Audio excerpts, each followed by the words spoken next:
चले भैया, हमारे बोर्ड्स के पेपर बहुत पास में है, तो उसी बोर्ड की प्रैक्टिस के लिए कुछ इम्पोर्टेंट क्वेश्चन जो मेरे को लगते हैं और जो प्रीवियस ईयर कभी ना कभी आए हुए क्वेश्चंस है ना, उनको डिस्कस करते हैं इकोनॉमिक्स के। है ना, ये वीडियो खासकर मैं 12th के बच्चों के लिए बहुत इंपॉर्टेंट होगी। है ना, तो बिना देर किए, बिना टाइम वेस्ट किए, बिना फालतू बात किए, क्योंकि भाई टाइम बहुत प्रीशियस, इस टाइम थोड़े दिन ही बाकी हैं, 7 8 10 दिन बाकी है, उसके बाद पेपर स्टार्ट हो जाएंगे। तो फालतू बातें ना करते हुए ना जल्दी जल्दी स्टार्ट करते हैं, क्वेश्चन सॉल्व करते हैं। देखो सबसे पहले एमसीक्यू क्या दे रखा है कि अगर एक इकोनॉमी में, if an economy the level of income increases, है ना, मतलब डेल्टा वाई तुम्हारा इंक्रीज कर रहा है, it will always proportionately increase the level of consumption. इससे क्या होगा, हमेशा तुम्हारा कंजम्पशन भी बढ़ेगा। मतलब हमको ये तो मालूम है कि इनकम बढ़ती है तो कंजम्पशन ही बढ़ती है। तुम लोगों ने टेबल भी देखा है एडीएस वाला का कि अगर इनकम 100 से बढ़ रही है तो कंजम्पशन 80 से बढ़ेगा। है ना, इनकम 200 हो गई तो तुम्हारा कंजम्पशन 160 हो गया। हर बार कंजम्पशन और इनकम सेम प्रपोर्शन में बढ़ते हैं। पर क्या ऐसा जरूरी है क्या ये हमेशा बात सही होगी? जरूरी नहीं है भाई। हम तो ये केन्स ने बात बोली थी, सिंपल केन्शियन मॉडल से बात सही थी, लेकिन जरूरी नहीं है। हम जानते हैं हमारी इनकम का कुछ परसेंट हिस्सा हम कंज्यूम करते हैं, कुछ परसेंट हिस्सा हम सेव कर सकते हैं। हो सकता है कि मेरी इनकम बढ़ी, पहले मेरी इनकम 100 थी, अब मेरी इनकम 200 हो गई है। ठीक, अब मैं, हो सकता है मैं पहले कंजम्पशन 80 कर रहा था, 80 कंजम्पशन पे मैं अभी भी 200 पे भी 80 कंजम्पशन करूँ, मैं अपना कंजम्पशन बढ़ाना ही चाहता हूँ। ऐसा नहीं है, मेरे को जरूरत ही नहीं लगी, तो मैं बची हुई इनकम को क्या कर लूंगा, पूरा का पूरा यहाँ पे 120 मेरी क्या चली जाएगी, सेविंग। यहाँ पे 20, तो मेरी सेविंग कितनी हो गई, 120 हो गई। तो जरूरी नहीं है कि हम पूरे लेवल ऑफ कंजम्पशन को ही, मतलब हर बार हम उतने से मेरे लिए कंपलसरी नहीं है कि हमारी इनकम अगर 100 बढ़ी तो हम हर बार अपनी कंजम्पशन को भी 80 बढ़ाएंगे।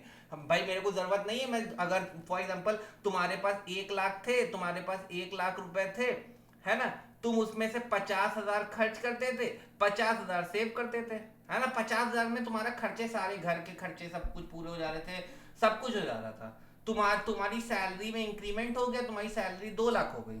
हाँ, हो सकता है तुम अपने खर्चे बढ़ा दो, 50,000 की जगह 60,000 कर दो। पर ऐसा तो नहीं है ना कि तुम 1 लाख पे 50,000 खर्च कर रहे थे तो 2 लाख पे तुम ये 2 लाख पे 1 लाख खर्च करोगे, ऐसा नहीं है ना। कोई सेम प्रपोर्शन डिसाइड तो नहीं किया गया ना कि इंसान को उसी प्रपोर्शन में ही भाई अपनी कंजम्पशन बढ़ाना है। हो सकता है उसका प्रपोर्शन कम हो, 1 लाख पे वो 50,000 खर्च करता था, 2 लाख पे हो सकता है वो 60,000 70,000 खर्च करे, जरूरी नहीं वो 1 लाख खर्च करे। तो प्रपोर्शन ऑलवेज सेम प्रपोर्शन वाली बात मेरे को तो यहाँ पे गलत लग रही है, तो मेरे को तो ये स्टेटमेंट फॉल्स लगता है ना। है ना, अब दूसरा स्टेटमेंट क्या है, MPC and MPS are always equal to each other. ये भी भाई बिल्कुल गलत है। कैसे एमपीसी और एमपीएस सेम हो सकते हैं? एमपीसी जो होता है वो होता है delta C upon delta Y के बराबर, और एमपीएस जो होता है मार्जिनल प्रोपेंसिटी टू सेव, ये delta S upon delta Y के बराबर है। एक एग्जांपल ही ले लेते हैं। मान लो मेरी इनकम 100 थी, अब मेरी इनकम 200 हो गई है, मेरा कंजम्पशन 80 था, अब मेरा कंजम्पशन 160 हो गया है। तो मेरी सेविंग कितनी हो जाएगी, यहाँ पे सेविंग 20, यहाँ पे सेविंग 40, है ना। अब अगर मैं एमपीसी निकालूं यहाँ पे, तो एमपीसी होता है change in C upon change in Y. तो चेंज इन सी कितना है, 160 माइनस 80 80, और 200 माइनस 100 ये मेरा चेंज इन इनकम हो गया, ये 100 हो गया, तो ये कितना आ गया 0.80। वहीं पे एमपीएस निकालोगे, ये होता है change in S upon change in Y.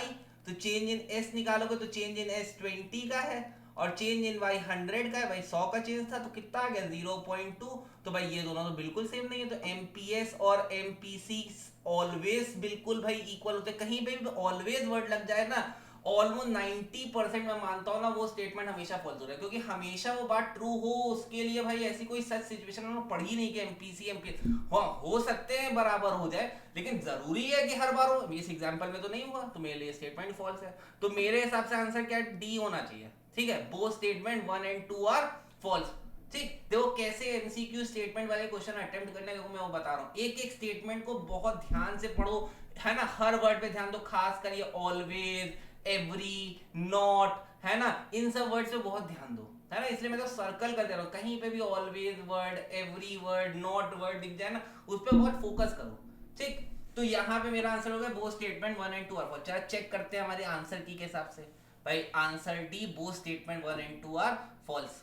ये बोर्ड के हिसाब से आंसर आपको दे रखा है ना, तो मैच करता है। चलो अगला क्वेश्चन करते हैं। अब तुमको कन्वर्जन करना है, बताओ कौन सा कन्वर्जन सही है। अगर मैं सारे कन्वर्जन चेक करूं, तुमको जीडीपी एट एमपी निकालना है। तुमको देखो पहला पॉइंट ले रहा हूं, जीडीपी एट एमपी निकालना है। कहां से निकालना है? एनएनपी एट एफसी से। मैं नहीं जानता हूं क्या है ये, मैं जानता ही नहीं हूं। अब ये नेट को दिखाता है, पहला ये कन्वर्जन नेट को दिखा रहा है, और हमको जाना किस पे? ग्रॉस पे। नेट से ग्रॉस में जाना है। हम जानते हैं ग्रॉस से नेट में जाने के लिए, मैंने एक वीडियो भी डाल रखी है नेशनल इनकम की, ग्रॉस से नेट में जाने के लिए हम लोग करते हैं माइनस डेप्रीसिएशन, है ना, और नेट से ग्रॉस में जाने के लिए हम लोग करते हैं प्लस डेप्रीसिएशन। तो ठीक है, हम नेट से ग्रॉस में जा रहे हैं तो माइनस डेप्रीसिएशन कर देंगे, बिल्कुल बात सही है।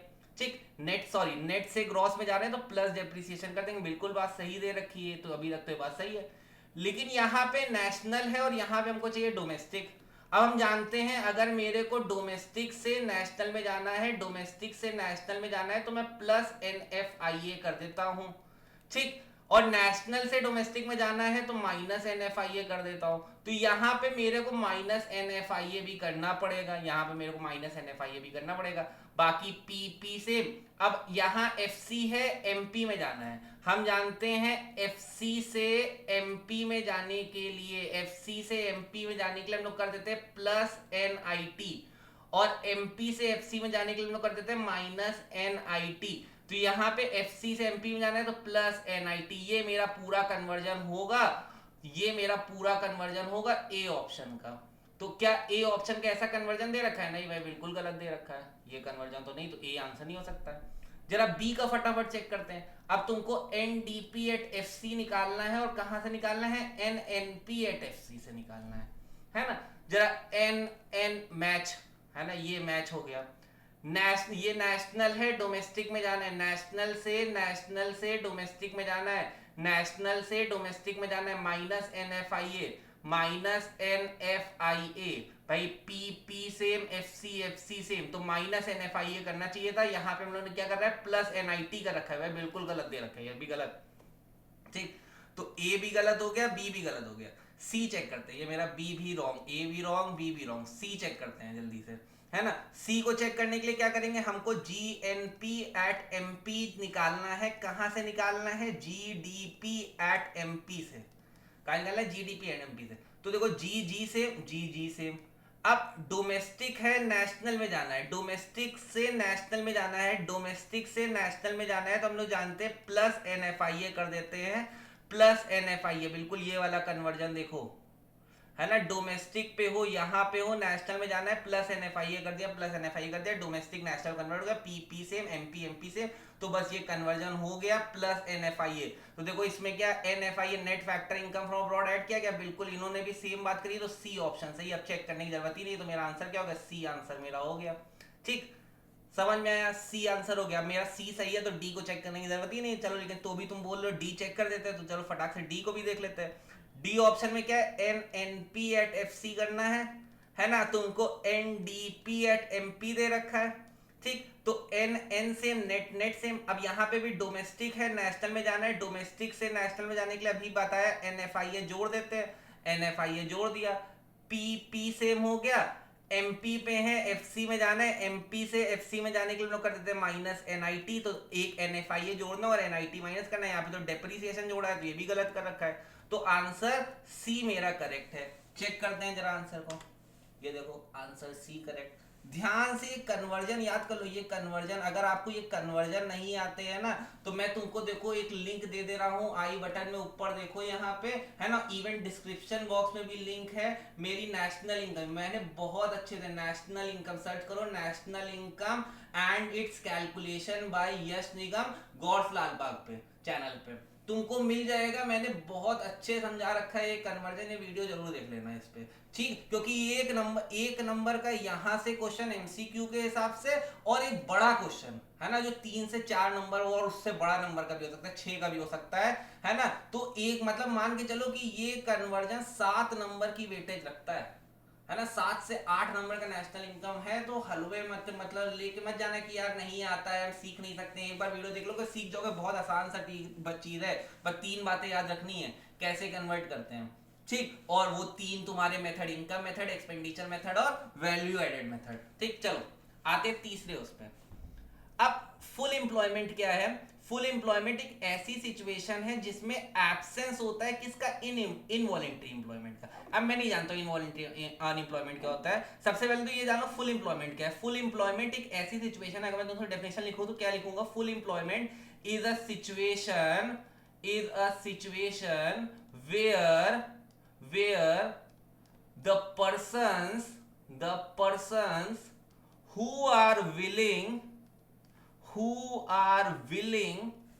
to work, है ना, who are willing to work are able to get the work, है ना, at the prevailing wage rate। मैंने क्या बोला? मैंने आपसे बोला कि फुल एम्प्लॉयमेंट वो सिचुएशन है कि जो लोग काम करना चाह रहे हैं उनको काम मिल रहा है ना, उस प्रिवेलिंग वेज रेट पे, एट प्रिवेलिंग वेज रेट। ठीक, फुल एम्प्लॉयमेंट एक ऐसी सिचुएशन है जहां पे दो तरह के अनएम्प्लॉयमेंट एग्जिस्ट करते हैं। एक फ्रिक्शनल अनएम्प्लॉयमेंट, है ना, फ्रिक्शनल अनएम्प्लॉयमेंट, है ना, और स्ट्रक्चरल अनएम्प्लॉयमेंट। स्ट्रक्चरल अनएम्प्लॉयमेंट, यहां पे सिर्फ दो तरह के अनएम्प्लॉयमेंट एग्जिस्ट करते हैं। वो कौन कौन से हो गए? एक फ्रिक्शनल अनएम्प्लॉयमेंट और एक स्ट्रक्चरल अनएम्प्लॉयमेंट। फ्रिक्शनल अनएम्प्लॉयमेंट वो अनएम्प्लॉयमेंट होती है जो जॉब चेंज करने की वजह से, जैसे मैं आज गॉड्स में पढ़ाता हूं, कल फॉर एग्जाम्पल मैंने अपनी एक नई कोचिंग स्टार्ट करी, यश कोचिंग, है ना, तो गॉड्स में मैंने जॉब छोड़ी 1 जनवरी को और मेरी ज्वाइनिंग यहाँ पे है 10 जनवरी को। तो 1 जनवरी से लेकर 10 जनवरी के बीच में मैं कोई काम नहीं कर रहा हूं, तो मैं क्या हूं? फ्रिक्शनली अनएम्प्लॉयड हूं, है ना। मैं कैसा अनएम्प्लॉयड हूं? फ्रिक्शनली अनएम्प्लॉयड हूं। लेकिन स्ट्रक्चरल अनएम्प्लॉयमेंट क्या होता है? स्ट्रक्चर चेंज होने की वजह से, सीजन, जैसे आज आज भाई आज हम लोग का सीजन नहीं चल रहा है, जैसे हमारी कोचिंग में 200 बच्चे पढ़ते हैं, एग्जाम्पल ले रहा हूँ, 200 बच्चे फॉर एग्जाम्पल पढ़ते हैं मेरे से इकोनॉमिक्स, है ना।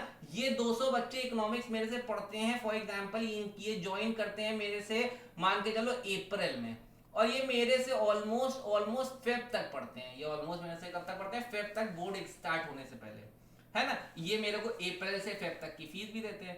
अब मार्च, है ना, मार्च और अप्रैल का ये जो सीजन है, इसमें हम लोग की कोचिंग का जो धंधा है, हम लोग कोचिंग का धंधा नहीं बोलेंगे, ये नॉन प्रॉफिट ऑर्गेनाइजेशन है हमारी, तो धंधा तो नहीं बोलेंगे, लेकिन मान लो कि जो हम काम कर रहे हैं उसमें हमको काम नहीं मिल रहा है। क्यों? क्योंकि हमारा सीजन चला गया है, हमारा सीजन चला गया है। तो स्ट्रक्चरल अनएम्प्लॉयमेंट, स्ट्रक्चर चला गया है, सीजन चला गया है। या फॉर एग्जांपल आज मैं व्हाइट बोर्ड पे पढ़ाता था, देखो पहले पुराने टीचर्स क्या थे, व्हाइट बोर्ड पे पढ़ाते थे ऑफलाइन क्लास में, है ना, ये व्हाइट बोर्ड पे पढ़ाता था। ठीक, अब ऐसा टाइम आ गया है कि लोगों को YouTube पे पढ़ाना पड़ रहा है, बच्चे YouTube भी बहुत देख रहे हैं, बहुत बहुत डिमांड है इस तरह की वीडियोस की। ठीक, तो अब जो टीचर व्हाइट बोर्ड पे पढ़ा रहे थे उनको यूट्यूब पे पढ़ाना वो सीख ही नहीं पाए, या उनको किसी वजह से वो टेक्नोलॉजी वो अडेप्ट ही नहीं कर पाए, वो सीख ही नहीं पाए, तो वो टीचर्स बंद हो गए, उन्होंने पढ़ाना बंद कर दिया। शायद उन्होंने कपड़ों की दुकान खोल ली, किसी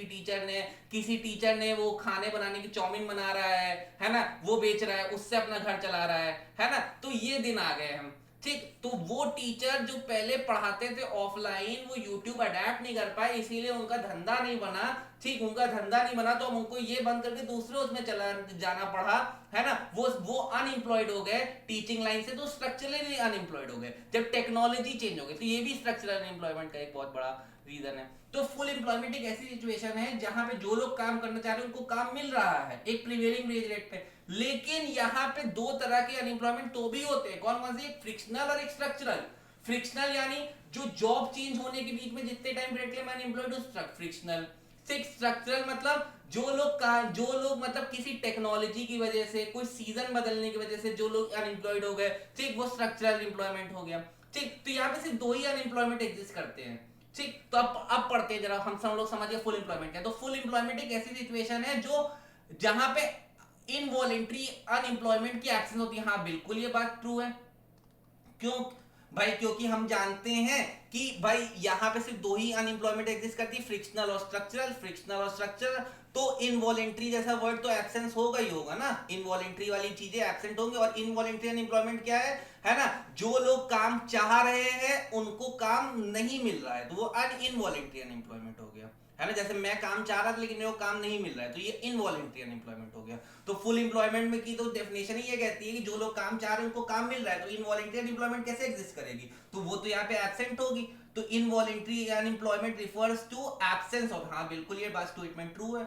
फिर एंड बिकॉज, अब कभी भी असर्शन रीजन क्वेश्चन सॉल्व करना तो हमेशा इसके बाद लगा देना बिकॉज, है ना। अब बिकॉज लगाने के बाद जरा पढ़ो, because under full employment situation all the willing and able bodied people get unemployment at the prevailing wage rate।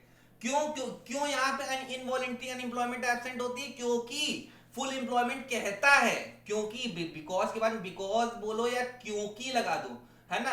क्योंकि क्योंकि जो लोग काम करना चाह रहे हैं उनको उस प्रिवेलिंग वेज रेट पे काम मिल रहा है, तो उनको काम मिल रहा है तो वहां पे इनवॉलेंट्री अनएम्प्लॉयमेंट बिल्कुल एब्सेंट होगी, है ना। वहां पे बिल्कुल इनवॉलेंट्री अनएम्प्लॉयमेंट एब्सेंट होगी। तो भाई असर्शन भी बिल्कुल सही बात बोल रहा है और रीजन भी सही बात बोल रहा है ना। दोनों असर्शन और रीजन सही बात बोल रहे हैं, और असर्शन रीजन को फॉलो भी कर रहा है, असर्शन रीजन को फॉलो भी कर रहा है। तो भाई मेरा आंसर हो जाएगा both assertion and reason are true and reason is the correct explanation of assertion A, है ना। अगर असर्शन और रीजन दोनों सही होते लेकिन ये एक दूसरे को फॉलो ना कर रहे होते तो हम बी टिक कर ले, लेकिन दोनों एक दूसरे को फॉलो कर रहे थे, मैंने ए टिक कर दिया। असर्शन रीजन क्वेश्चन सॉल्व कैसे करते हैं, देखो यहां से ये भी सीख रहे हो, मैं सिखाया। असर्शन के बाद वर्ड लगा दो बिकॉज या क्योंकि, है ना। फुल एम्प्लॉयमेंट एक ऐसी सिचुएशन है जहां पे इनवॉलेंट्री एब्सेंट होती है, क्योंकि वो फुल एम्प्लॉयमेंट की डेफिनेशन कहती है कि जो लोग काम करना चाह रहे हैं उनको काम मिल रहा है, ठीक, इसीलिए इनवॉलेंट्री एब्सेंट होगा, है ना। तो क्योंकि लगा, मेरे हिसाब से आंसर ए होगा, जरा चेक करते हैं आंसर ए, ठीक है। ठीक है, 3 एमसीक्यू किए, ये 3 एमसीक्यू से ज्यादा इनके पीछे के रीजंस और कॉन्सेप्ट सीख पा रहे हो कि नहीं, क्योंकि ये क्वेश्चंस तो ऐसे क्वेश्चंस है ना जो तुम कहीं ना कहीं किसी ना किसी सैंपल पेपर में मिल ही जाएंगे देखने को, लेकिन, है ना, बहुत सारे लोग इसको यूट्यूब पे करा भी रहे होंगे या करा चुके होंगे, लेकिन मेरा काम ये है तुमको एक्सप्लेनेशन देना है। इस एक्सप्लेनेशन से तुम कितना सीख रहे हो कि तुम इससे मिलते जुलते क्वेश्चन आएगा तुम कैसे निकालोगे, ठीक। थर्ड के बाद चलो फोर्थ पे आते हैं। अब as per national stock exchange data 9th June 2023 there was net selling of worth 309 crore of foreign institutional investor. अब एक बात याद रख लो, ये जो FII फॉरेन इंस्टीट्यूशनल इन्वेस्टर्स होते हैं ये हमेशा कैपिटल अकाउंट में आते हैं, क्योंकि ये इन्वेस्टर्स रोज रोज पैसा नहीं डालते हैं या रोज रोज पैसा नहीं निकालते हैं। इन्वेस्टर्स रोज रोज नहीं आएंगे कि रोज पैसा ला रहे हैं, जैसे मैं इन्वेस्टर हूं तो, है ना, तो मैं रोज रोज कंपनी में पैसा नहीं लगाऊंगा। जब कंपनी को जरूरत होगी कभी, once in a blue moon, मतलब कभी कभी हो सकता है साल 2 साल 5 साल कभी जरूरत है, तो मैं वो पैसा वो इन्वेस्टमेंट लेके आऊंगा, ठीक है। तो ये FII इन्वेस्टर्स होते हैं हमेशा कैपिटल अकाउंट को इफेक्ट करते हैं over a period of 1 month, that is 9 मई से 9 जून के बीच में, है ना। इसी टाइम उन्होंने वो किया है। The above transaction will be recorded on dash side of dash balance of payment. तो सबसे पहले यहाँ पे तो कैपिटल आ जाएगा, है ना, हम जानते हैं कैपिटल अकाउंट में रिकॉर्ड होता है। अब इन्होंने क्या किया है, इन्होंने सेल किया है ना, नेट सेलिंग, इन्होंने सेल किया है मतलब मेरे पास से पैसा गया है, मेरे अकाउंट से पैसा, मेरी असेट चली गई, मेरी इन्वेस्टमेंट चली गई मतलब मेरे पास से पैसा गया मतलब डेबिट हो गया, है ना। तो debit side of capital account balance, तो डी ऑप्शन, है ना। पैसा गया, असेट गई, तो डेबिट, और कौन से में कहां से गई, कैपिटल से गई। क्यों करंट से क्यों नहीं गई, क्योंकि करंट में day to day transaction record होते हैं जो रोज के रोज ट्रांजैक्शन होते हैं, तो डेबिट ऑफ कैपिटल अकाउंट। तो इसका आंसर मेरे हिसाब से सी होना चाहिए, सॉरी डी होना चाहिए, डी टिक किया, डी होना चाहिए, ठीक है। समझ में आया, ठीक। अगले पे आते हैं। अब तुमको M1 के बारे में बात दे रखी है। जब हम M1 की बात करते हैं, M1 एक ऐसा मॉनेटरी एग्रीगेट है जिसमें आती करेंसी किसके द्वारा हेल्ड बाय पब्लिक,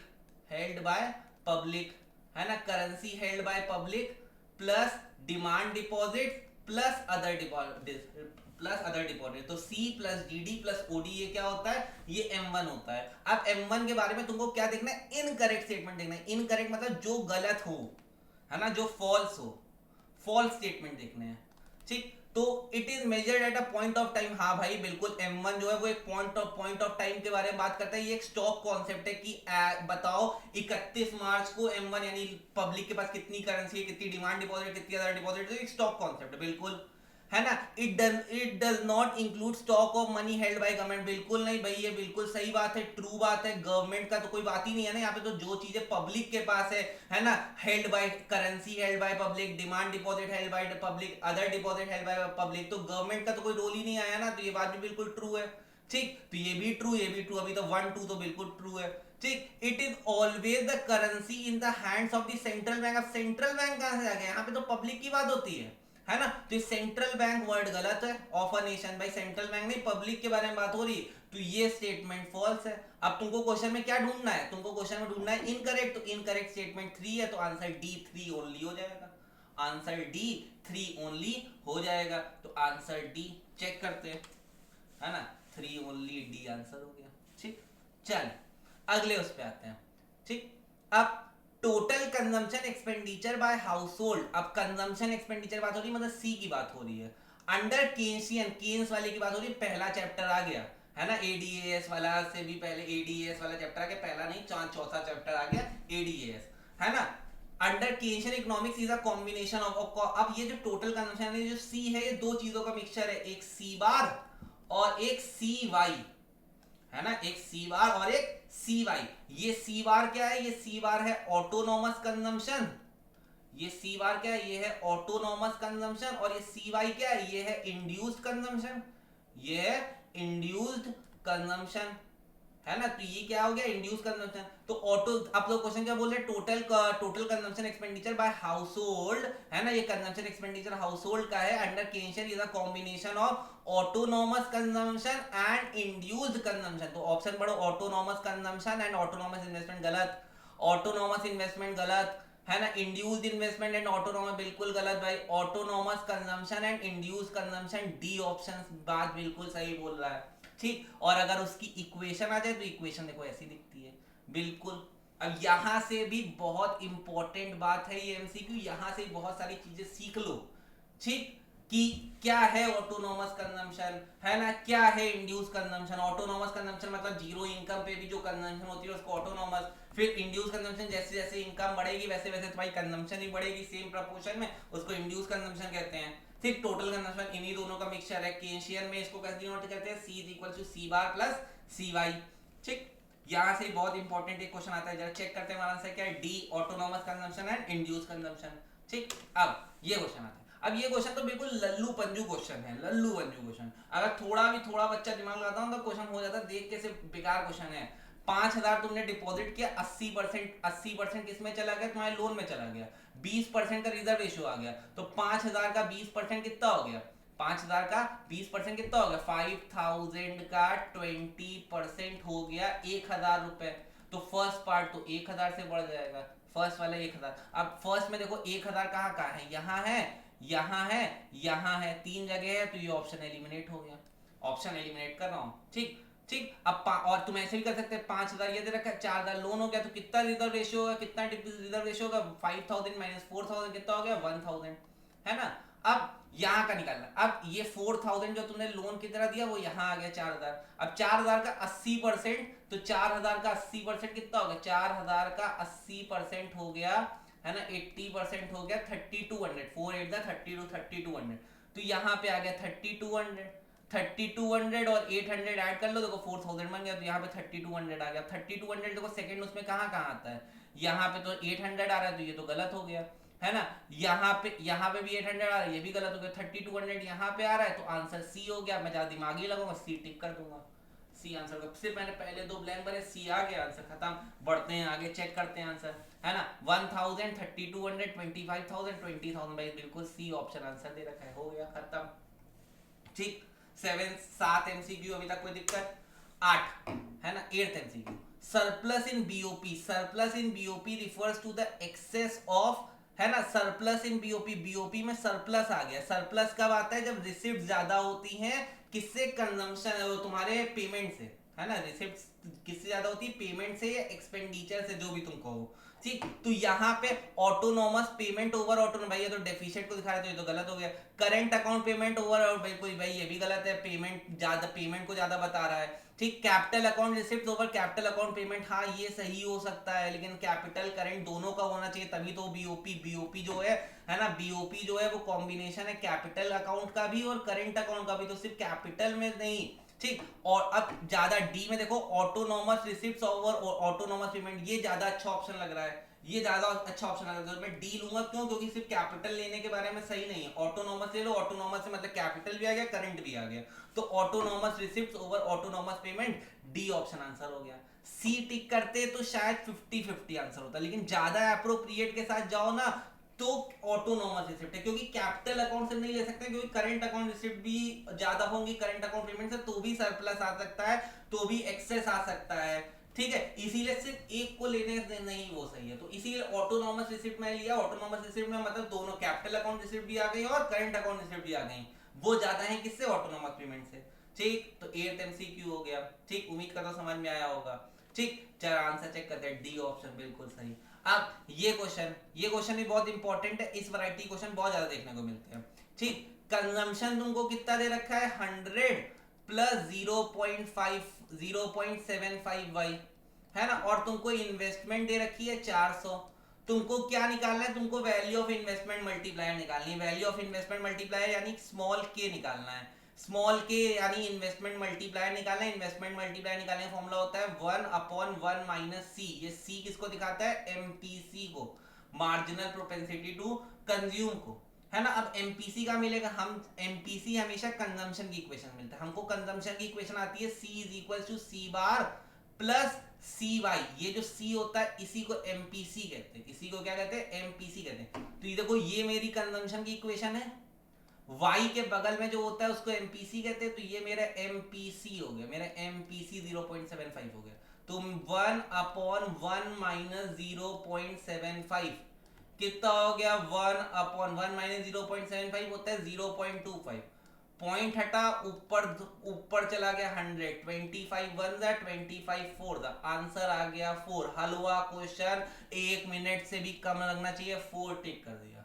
अभी तक 9 क्वेश्चन के 9 एमसीक्यू, 9 में 9 नंबर फुल में फुल थे, 9 मिनट लगने चाहिए थे बस।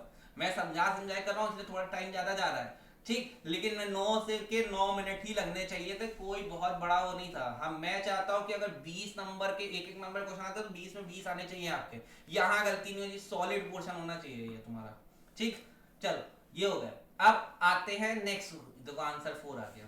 ठीक, अब तुमको बीओटी के बारे में बात करिए। Suppose the balance of BOT of an imaginary economy shows a favourable balance. Favourable balance दिखा रहा है 500 करोड़ का, है ना, तो तुम यहाँ पे देख लो बीओटी बैलेंस जो है 500 करोड़ दे रखा है। ठीक, and the value of merchandise export, export दे रखा है, एक्सपोर्ट को मैं दिखाता हूँ एक्स से, कितना दे रखा है? 1200 crore, 1200 crore. And transfer payment, transfer payment दे रखी है 400 करोड़ की, है ना। अब तुमको बताने इंपोर्ट क्या होगा। अब जरा मैं बीओटी का फॉर्मूला देखो तो बीओटी वो आइटम्स होते हैं, बीओटी वो अकाउंटिंग स्टेटमेंट है जिसमें सिर्फ हम लोग विजिबल आइटम्स को रिकॉर्ड करते हैं, मतलब सिर्फ एक्सपोर्ट माइनस इंपोर्ट को रिकॉर्ड करते हैं। तो बीओटी क्या है? BOT is the difference between export minus import. तो बीओटी तुमको कितना दे रखा है? 500 करोड़ दे रखा है, 500। एक्सपोर्ट तुमको कितने दे रखे हैं? 1200 करोड़ दे रखे हैं। इंपोर्ट तुमको नहीं मालूम एम कितना है, ये नहीं मालूम, एम निकालना है। ये ट्रांसफर पेमेंट सिर्फ कंफ्यूज करने में दे रखा है सर, इसका कोई काम नहीं है, कोई काम नहीं है। ठीक, अब इंपोर्ट उधर चले गए तो इंपोर्ट उधर चला गया 1200, है ना, इंपोर्ट को इधर भेज दिया माइनस में, तो प्लस में आ गया 1200, और 500 को इधर भेज दिया माइनस में 500। ठीक, तो इंपोर्ट मेरा आगे, इंपोर्ट मेरा आ गया 700 करोड़। है कोई option? 700 crore, C option, C option. देख के घबराना नहीं है क्वेश्चन को, जो तुमने पढ़ा है, जो तुम सुन रहे हो उसको बहुत अच्छे से दिमाग बैठा लो। बीओटी, बीओपी, बीओटी मतलब सिर्फ विजिबल आइटम, वहीं पे बीओपी बोल रहा होता तो विजिबल प्लस इनविजिबल, मतलब कैपिटल अकाउंट भी करंट अकाउंट भी, है ना, कैपिटल अकाउंट भी आ रहा है, करंट अकाउंट भी आ रहा है। ठीक, इसमें विजिबल आइटम भी आ रहे हैं, इनविजिबल भी आ रहे हैं, ट्रांसफर पेमेंट भी आ रही है, सब कुछ आ रहा है इसमें। ठीक है, तो आंसर आ गया 700 करोड़। ठीक, अब एक बड़ा क्वेश्चन आते हैं, 3 नंबर का ये क्वेश्चन है, बहुत इजी सा क्वेश्चन है। क्वेश्चन है इसमें तुमको एनडीपी एट एफसी निकालना है। इंफॉर्मेशन पढ़ते हैं तो तुमको gross domestic fix capital formation दे रखा है, एक्सपोर्ट दे रखा है, गवर्नमेंट फाइनल कंजम्पशन एक्सपेंडिचर दे रखा है, कंजम्पशन ऑफ फिक्स कैपिटल दे रखा है, household final consumption, inventory investment दे रखी है, इंपोर्ट दे रखा है, नेट इनडायरेक्ट टैक्सेस दे रखे हैं, एनएफआईए दे रखा है, इतनी सारी चीजें दे रखी हैं। ठीक, तुमको क्या निकालना है, तुमको निकालना है यहाँ पे एनडीपी एट एफसी, तुमको निकालना है एनडीपी एट एफसी। ठीक, अब जैसे ही मैं government final consumption expenditure, household final consumption ऐसे वर्ड्स पढ़ता हूँ ना, मेरे को तुरंत एक्सपेंडिचर मेथड आ जाता है, क्योंकि एक्सपेंडिचर की बात हो रही है। अब मैंने आपको एक वीडियो ही बताया, अगर आपको नहीं आता है तो वो वीडियो देख लो, अभी आगे ही बोला है, नेशनल इनकम वीडियो देख लो, तीनों मेथड्स, कन्वर्जन सब कुछ सिखा रखा है। एक्सपेंडिचर मेथड क्या है ना, मैंने तुमको एक्सपेंडिचर मेथड निकालने के लिए एक्रोनिम याद करवाया है, GGNP, GGNP, और जब ये एक्रोनिम को ऐड करते हो तो एक्सपेंडिचर मेथड दे देता है GDP एट MP, क्या दे देता है GDP एट MP। ठीक, अब G क्या है, G पहला G होता है ग्रॉस डोमेस्टिक कैपिटल फॉर्मेशन, है ना, ग्रॉस डोमेस्टिक कैपिटल फॉर्मेशन। ठीक, मैं अगली स्लाइड पे इसको जरा ऐड करता हूं, थोड़ा साफ साफ करेंगे, है ना। हमने डेटा पढ़ लिया है, मैंने आपसे क्या बोला, मैंने बोला कि एक्सपेंडिचर मेथड लगा रहे हैं तो एक्रोनिम होता है GGNP, और जब तुम इसको ऐड करते हो तुमको मिलता है GDP एट MP, ये मिलता है तुमको। ये पहला G जो होता है ये होता है ग्रॉस डोमेस्टिक कैपिटल फॉर्मेशन, है ना, ग्रॉस डोमेस्टिक कैपिटल फॉर्मेशन, है ना।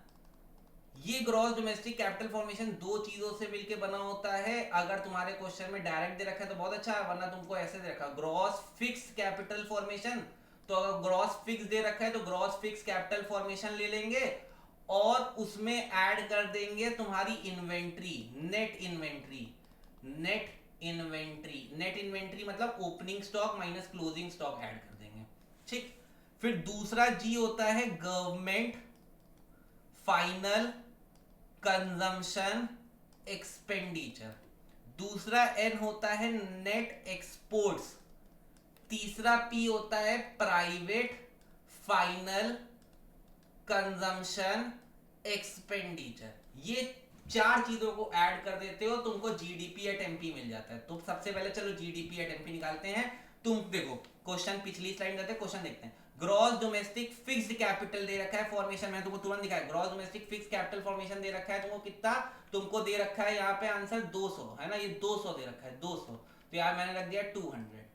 ठीक, मेरे को अब इसमें फिक्स्ड है तो मेरे को इसमें इन्वेंट्री ऐड करनी पड़ेगी, उसका नेट, तो जरा इन्वेंट्री पढ़ो। एक्सपोर्ट दे रखा है government final consumption of fix capital, house hold final consumption net, देखो इन्वेंट्री इन्वेस्टमेंट नेट कितनी दे रखी, -40, तो मैंने यहाँ पे रख दिया -40, यहाँ पे आ गया -40, है ना। इन दोनों को ऐड करते हैं तो 200 में -40 ऐड करो कितना आ जाएगा, ये माइनस हो जाएगा 200 -40 हो जाएगा 160, तो ये फाइनल आ गया 160। ठीक, फिर गवर्नमेंट फाइनल कंजम्पशन एक्सपेंडिचर यहां लिख देंगे। गवर्नमेंट फाइनल कंजम्पशन एक्सपेंडिचर कितनी दे रखी है, गवर्नमेंट फाइनल कंजम्पशन एक्सपेंडिचर दे रखी है 320, तो लिख लेंगे भैया 320। ठीक, फिर नेट एक्सपोर्ट निकलता है एक्सपोर्ट माइनस इंपोर्ट करके, है ना। अब बताओ एक्सपोर्ट कितना दे रखा है, एक्सपोर्ट दे रखा है मेरे को 50 और इंपोर्ट दे रखा है 60, तो भाई अगर मैं एक्सपोर्ट माइनस इंपोर्ट करता हूं तो 50 -60 यानी आ गया मेरा -10, भाई माइनस होगा। ठीक, -10।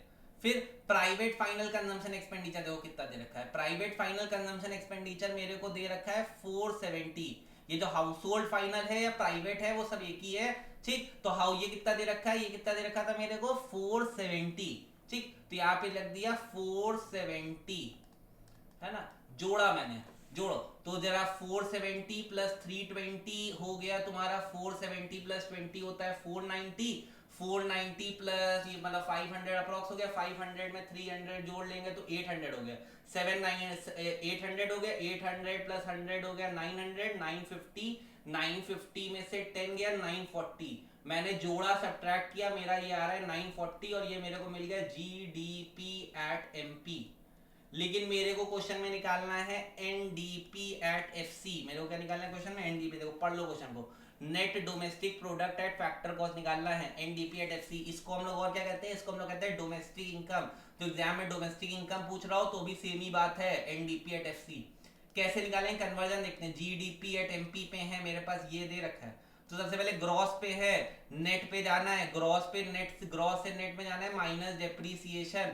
डेप्रीसिएशन का और एक और नाम होता है consumption of fixed capital, consumption of fixed capital, है ना, इस नाम से भी दिया होता है। ठीक, फिर डोमेस्टिक, यहाँ पे डोमेस्टिक, यहाँ पे डोमेस्टिक सेम, यहाँ पे पी, यहाँ पे पी सेम। एमपी से, अब एमपी से एफसी में जाना है, एमपी से एफसी में जाना है तो कर देंगे minus NIT, net indirect tax, है ना, एनआईटी माइनस कर देंगे एमपी से एफसी जाने को। तो 940 ये दे रखा है। डेप्रीसिएशन या कंजम्पशन ऑफ फिक्स कैपिटल देखो कितना दे रखा है, यहाँ पे कंजम्पशन ऑफ फिक्स कैपिटल दे रखा था 35। ठीक, तो यहाँ मैंने डेप्रीसिएशन या कंजम्पशन ऑफ फिक्स कैपिटल कर दिया 35। एनआईटी, एनआईटी देखेंगे, एनआईटी नेट इनडायरेक्ट टैक्स है, देखो सेकंड लास्ट दे रखा है 50, है ना, नेट इनडायरेक्ट टैक्स में वो दे रखा है 50, करा मैंने माइनस 940 माइनस 50 हो गया 890, 890 में 30 गया, 890 में 30 गया होता है 860, 865 गया 855, 855 करोड़ आंसर, 855 करोड़ आंसर, है ना। ये कन्वर्जन देख लीजिएगा कैसे किया, GD minus depreciation minus NIT, है ना, ये 940 माइनस 35 माइनस 50 855 करोड़ आंसर। तो आंसर 855 करोड़, चेक करते हैं भाई, आंसर 855 करोड़, है ना, 855 करोड़। इजी क्वेश्चन है ये, वैरायटी इसको देख के तुमको लग रहा होगा सर कैलकुलेशन बहुत, इतनी सारी कैलकुलेशन मैं कैसे कर पाऊंगा या कर पाऊंगी, तो याद रखिए बहुत इजी है, मैं आपको समझाए कर रहा हूं। इसीलिए अगर मेरे को पेपर में करना हो ना, मैं सिर्फ फॉर्मेट बनाऊं फटाफट भर दूं, बस सिर्फ फॉर्मेट याद कर लो, भरना वो। ठीक, मैं बार बार बोल रहा हूं, मैंने डिस्क्रिप्शन में लिंक दे रहा हूं, है ना, जरूर जाके पेपर लगाने से पहले, जरूर नहीं आता है, अगर आ रहा है भूल जा रहे हो तो एक बार जरूर वो वीडियो देख लो, रिवाइज कर लो बैठ के फटाक से, है ना। ठीक है, उम्मीद करता हूं समझ में आया हो क्वेश्चन। ठीक, फटाक से एक स्क्रीनशॉट ले लो सोल्यूशन का अगर जरूरत हो। ठीक, चलिए चलते अगले क्वेश्चन पे। अब एक्सटर्नैलिटीज क्या होती हैं और इसको एक सुटेबल एग्जांपल देगा। 2 नंबर का क्वेश्चन है तो इसका आंसर कैसे लिखेंगे। तो मैं अगर तुमको समझाऊं एक्सटर्नैलिटी क्या होती है, तो एक्सटर्नैलिटी मतलब एक्सटर्नल इफेक्ट हमारे प्रोडक्शन, जैसे मैं अगर कुछ प्रोड्यूस कर रहा हूं, मैं कुछ कंज्यूम कर रहा हूं, उसकी वजह से, मैं प्रोड्यूस कर रहा हूं, मैं कंज्यूम कर रहा हूं, उसकी वजह से किसी थर्ड पार्टी को, किसी थर्ड पर्सन को इफेक्ट हो रहा है, तो जो थर्ड पर्सन को जो इफेक्ट हो रहा है ना, वो एक्सटर्नैलिटी कहलाता है ना। मैं तो के एक्सटर्नैलिटी को डिफाइन करेंगे द एक्सटर्नल इफेक्ट या the effect on the third person, है ना, ड्यू टू द प्रोडक्शन और consumption, due to the production और कंजम्पशन ऑफ एनी पर्सन, है ना, is known as externality. Externality 2 तरीके की हो सकती है, पॉजिटिव भी नेगेटिव भी। अब देखो जो बातें मैं बोल रहा हूं देखो उसको पढ़ते हैं, मैं लिख रखा है आंसर, कैसे एग्जाम में आंसर प्रेजेंट करना है। ठीक, एक्सटर्नैलिटीज, अब तुमको मैंने आंसर लिख दिया, एग्जाम में क्या क्या हाईलाइट करना है, क्या क्या अंडरलाइन करना है। तो एक्सटर्नैलिटीज आर द कॉस्ट, देखो अंडरलाइन करने वाली बात, कॉस्ट और बेनिफिट, कॉस्ट भी हो सकती है बेनिफिट भी हो सकती है, that affect the third party. ये अंडरलाइन वाली कीवर्ड्स है, मतलब इनको डेफिनेशन लिखने के बाद अंडरलाइन कर देना, बॉक्स में इनको कर देना कि एग्जामिनर को कीवर्ड्स मिल जाएं। एज अ रिजल्ट ऑफ, किसके वजह से, as a result of production और कंजम्पशन ऑफ अ गुड, ये कीवर्ड्स मिल गए, डेफिनेशन हो गई, है ना। दे कैन बी, ये किस तरह हो सकते हैं, पॉजिटिव एक्सटर्नैलिटी भी हो सकती है और negative. Positive externality when consuming और प्रोड्यूसिंग कॉजेज बेनिफिट, क्या कॉज कर रहा है, कॉजेज बेनिफिट, ये कीवर्ड मिल गया, टू किसको, थर्ड पार्टी को। जैसे एग्जांपल हो गया वैक्सीनेशन, वैक्सीनेशन मतलब कोविड का टाइम चल रहा था, मैंने वैक्सीन लगवा ली, मैंने वैक्सीन लगवा ली मतलब मेरे को अब कोविड नहीं हो सकता, मेरे को कोविड नहीं होगा तो मैं किसी को छूऊं, उसके साथ घूमूं, उसको भी कोविड नहीं होगा मेरी वजह से, तो उससे क्या हो, मेरे वैक्सीनेशन करवाने की वजह से दूसरे को फायदा मिला कि उसको कोरोना नहीं हो सकता है, ठीक है, मेरी वजह से। तो ये क्या होगा, ये एक पॉजिटिव एक्सटर्नैलिटी, मेरे को वैक्सीन लगी, मैंने कंज्यूम करी वैक्सीन, तो उसकी वजह से दूसरे को क्या फायदा मिला कि उसको कोविड नहीं होगा, वो कोविड जैसी बीमारी से दूर रह सकता है। ठीक, क्यों, क्योंकि वो उन लोगों के साथ घूम रहा है जिसको वैक्सीनेशन हो गया है। ठीक है, तो ये कैसी होगी, पॉजिटिव एक्सटर्नैलिटी हो गई। वही में नेगेटिव एक्सटर्नैलिटी क्या है, व्हेन कंज्यूमिंग और producing causes harm to a third party. अब यहां पे कीवर्ड मिल गया harm to a third party, है ना।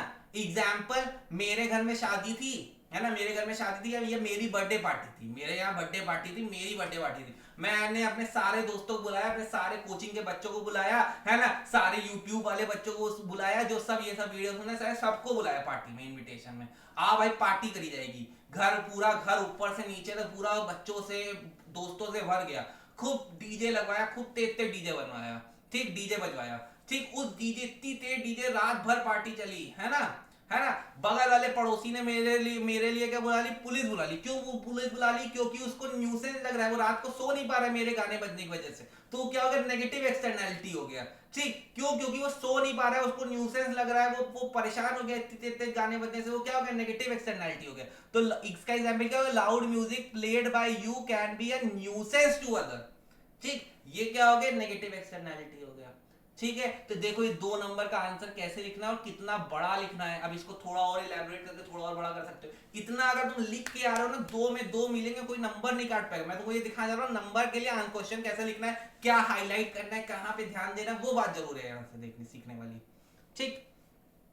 चल, अब एक और क्वेश्चन इसमें था, डिफाइन, 1 नंबर का, define operating surplus. Operating surplus क्या होता है, ये सारी फैक्टर पेमेंट जो मिलती है ना, रेंट, रॉयल्टी, इन सब, ये इन सब का एडिशन। मैंने तुमको सिखाया था इनकम मेथड में ऑपरेटिंग सरप्लस कुछ नहीं है, ये रेंट और रेंट, रॉयल्टी, है ना, प्रॉफिट, है ना, और तुम्हारा इंटरेस्ट, इन 4 चीजों को अगर तुम जोड़ देते हो, ठीक, तो तुम्हारा क्या बन जाता है, इन 4 चीजों का एडिशन ही ऑपरेटिंग सरप्लस कहलाता है। ये तो समझाने वाली बात है। अभी 1 नंबर के हिसाब से लिखेंगे कैसे, चलो ये भी देख लेते हैं। तो देखो मैंने कैसे लिखा है, factor income earn in the form of rent, keyword rent, royalty, interest and profit, चारों वर्ड होने चाहिए। Rent, royalty, interest and profit are together called operating surplus. अब यहाँ पे कीवर्ड है रेंट, प्रॉफिट, इंटरेस्ट, रॉयल्टी, मतलब ये तुमसे एग्जामिनर जानना चाह रहा था, ठीक है।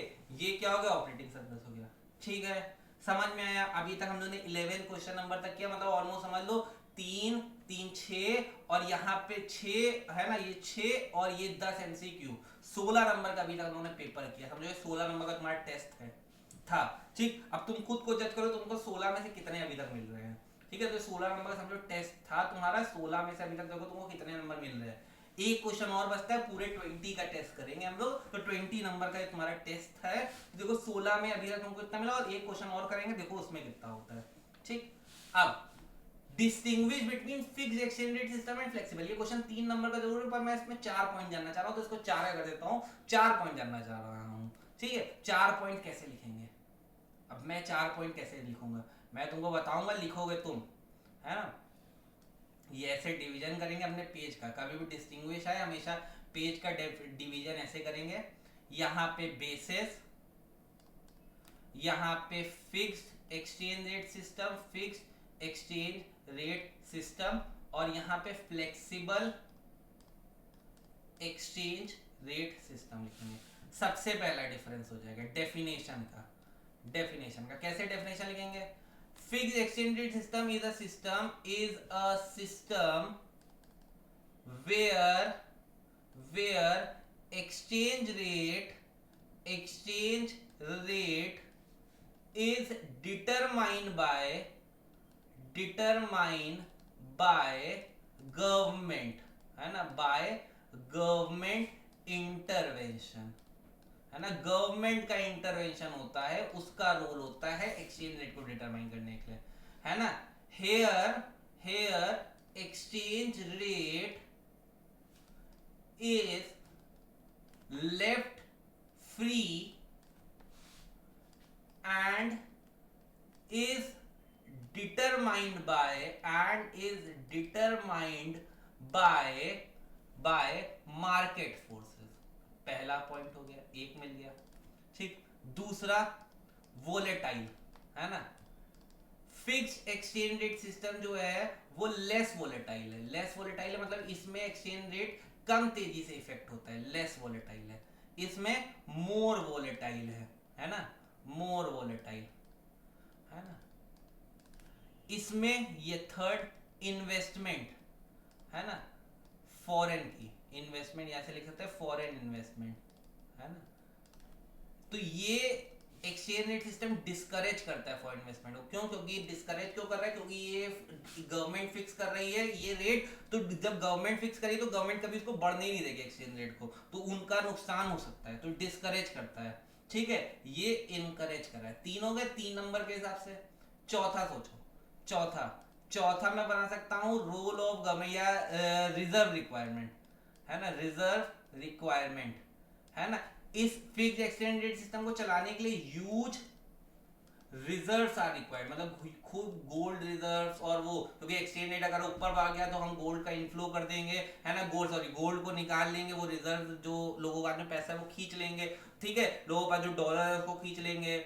ठीक है, और अगर वो एक्सचेंज रेट नीचे चला गया तो रिजर्व्स को मतलब डॉलर, वो रिजर्व डॉलर्स मतलब अपने रिजर्व से निकाल के इकोनॉमी में डाल देंगे, तो यहाँ पे यूज रिजर्व्स की रिक्वायरमेंट होती है, यूज रिजर्व्स रिक्वायर्ड, है ना, इसको, है ना। यहाँ पे कोई रिजर्व की जरूरत नहीं, no reserves are required. No reserves की जगह नो रिजर्व्स आर रिक्वायर्ड की जगह तुम अगर ज्यादा एप्रोप्रिएट लिखना चाहो तो यहाँ पे नो की जगह लिख दो लेस रिजर्व्स आर रिक्वायर्ड, कम रिजर्व्स यहाँ की जरूरत होती है। 4 पॉइंट हो गए, 4 नंबर के 4 पॉइंट्स याद कर लो, सबसे बेस्ट 4 नंबर फिक्स हो गए, कोई नंबर काट नहीं पाएगा अगर तुम ऐसे लिख के आ रहे हो आंसर्स तो अभी तक 20 नंबर के पेपर में तुम जज करके मेरे को कमेंट में बताओ तुमको कितने नंबर मिले, है ना। और नहीं भी बताना चाहते हो कोई टेंशन नहीं, है ना, खुद को जज करो, मेरे को बता के क्या होगा, खुद को जज करते रहे। कम टाइम है, ज्यादा से ज्यादा प्रैक्टिस करते रहे, ऐसे ही मैं और वीडियो लाता रहूंगा 20-20 नंबर के शॉर्ट टेस्ट, है ना। देखते रहो इनको और ज्यादा से ज्यादा प्रैक्टिस करते रहो, है ना। जितना ज्यादा प्रैक्टिस करो, क्यों? क्योंकि अब बुक पढ़ने का कोई फायदा नहीं, बुक जितनी पढ़नी थी पढ़ चुके हैं, है ना। अब जितने भी दिन बाकी हैं उसमें ज्यादा से ज्यादा ऐसे क्वेश्चन प्रैक्टिस करो, ऐसे टेस्ट दो, शॉर्ट टेस्ट दो, बहुत लेंथी टेस्ट मत दो, शॉर्ट टेस्ट दो, है ना। और जल्दी मतलब अगर तुमने 20 नंबर का टेस्ट तुम दे रहे हो तो देखो 20 नंबर का टेस्ट तुमको 30 मिनट में खत्म करना है, 30 मिनट ज्यादा मत लगने चाहिए, है ना। तो तुम फटाफट अगर 30 मिनट में कर रहे हो तो पेपर तुम आराम से पेपर 2 घंटे में तुम्हारा पेपर खत्म हो जाएगा। 2 घंटे 20 मिनट तुम पेपर खत्म करके रख के सो रहे होगे, 3 घंटे लोग पेपर लिख रहे होंगे। ठीक है, तो उम्मीद करता हूँ अगर तुमको ये वीडियो पसंद आया हो, अगर तुमको ऐसे वीडियो पसंद आया है, तुमको अच्छा लग रहा है, तो ये वीडियो अपने दोस्तों को भी जरूर शेयर करो यार, दोस्तों को भी शेयर करो, इससे मेरे लिए भी मोटिवेशन होगी, ज्यादा लोग वीडियो देख रहे हैं और तुम्हारे दोस्तों को भी क्या होगा, फायदा होगा, दोस्तों का भी फायदा, तुम्हारा ही फायदा। क्यों? क्योंकि अगर तुम दूसरों का अच्छा करोगे तभी तुम्हारा अच्छा होगा, है ना। तुम दोस्तों को फायदा उठाओ, जो दोस्त नहीं पढ़ रहे उनसे बोलो ये वीडियो देख ले, है ना। ऐसे ही क्वेश्चन आएंगे, इससे वो क्वेश्चन पढ़ के वो क्वेश्चन से ही बहुत सारी चीजें सीख जाएंगे। जब वो मेरी बात सुने होंगे ना, तो अगर कोई पॉइंट आ गया लिखने को तो लिख भी पाएंगे, शायद बना के लिख पाएंगे, लिख पाएंगे। तो जरूर से जरूर शेयर करें, लाइक करें, है ना, चीजों को, है ना। खास कर जितने भी तुम्हारे स्कूल ग्रुप्स हैं सब में शेयर करो, स्कूल ग्रुप्स मतलब ऑफिशियल वाले स्कूल ग्रुप में मत शेयर कर देना, वरना टीचर चिल्लाएगी, है ना। क्योंकि अभी बोर्ड देना है, बोर्ड के बाद भले शेयर करते हैं, कोई टेंशन नहीं है, लेकिन बोर्ड से पहले तक अपने अनऑफिशियल सारे दोस्तों के ग्रुप में शेयर करो, उनको बताओ, है ना। इससे मेरे लिए भी फायदा और आपके दोस्तों के लिए भी फायदा। ठीक है, चले मिलते हैं आपसे नेक्स्ट वीडियो में ऐसे ही छोटे छोटे टेस्ट लाते हुए, तब तक के लिए टाटा।